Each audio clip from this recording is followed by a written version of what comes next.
നിരന്തരമായ പരിശീലനം ഇതിനാവശ്യമാണ്. ഏകാഗ്രത കൈവെടിയരുത്.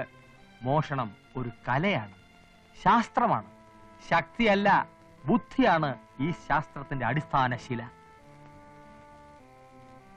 മോഷ്ടിക്കപ്പെടേണ്ട ആളെ തിരഞ്ഞെടുക്കുന്നതിന് നമ്മൾ അവന്റെ മനസ്സറിഞ്ഞിരിക്കണം.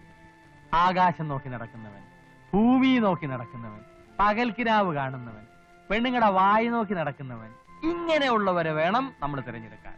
അവർ കാശ് കൊണ്ട് നടക്കുന്നവരാണോ എന്ന് നമ്മൾ അറിയണം. അതെങ്ങനെ നമ്മൾ അറിയും? അത് നമ്മൾ ആളുകളെ വിളിച്ചു നിർത്തി നിങ്ങളുടെ കയ്യിൽ കാശുണ്ടോ എന്ന് ചോദിച്ചാൽ മതി. എവിടുന്നാണ് വരുന്നത് കരുത ബുദ്ധിയില്ലാതെ? Silence please. മോഷ്ടാക്കൾക്ക് ഡിസിപ്ലിൻ അത്യാവശ്യമാണ്. നമ്മുടെ ജന്മശത്രുക്കൾ പോലീസാണ്. അബദ്ധവശാൽ പോലീസിന്റെ പിടിയിലെങ്ങാൻ പെട്ടുപോയാൽ നമ്മൾ അതിവിനയ കുനിയന്മാരായി അഭിനയിക്കുക. മറിച്ച് ആക്രമികൾ മറ്റു വല്ലവരുമാണെങ്കിൽ ഈ ബ്ലേഡിന്റെ കഷ്ണങ്ങൾ വായിക്കകത്താക്കി വെച്ച് ആക്രമിയുടെ നേർക്ക് ശക്തിയെ തുപ്പുക. അവന്റെ മൂക്കും കണ്ണും ഒക്കെ കീറി അതോടെ അവൻ ഔട്ട്. അപ്പോ ഒറ്റ തുപ്പിന് ഈ ബ്ലേഡ് കഷ്ണങ്ങൾ പുറത്തേക്ക് വന്നില്ലെങ്കിലും ഒഴുകിക്കളയ, അതോടെ നീ ഔട്ട്.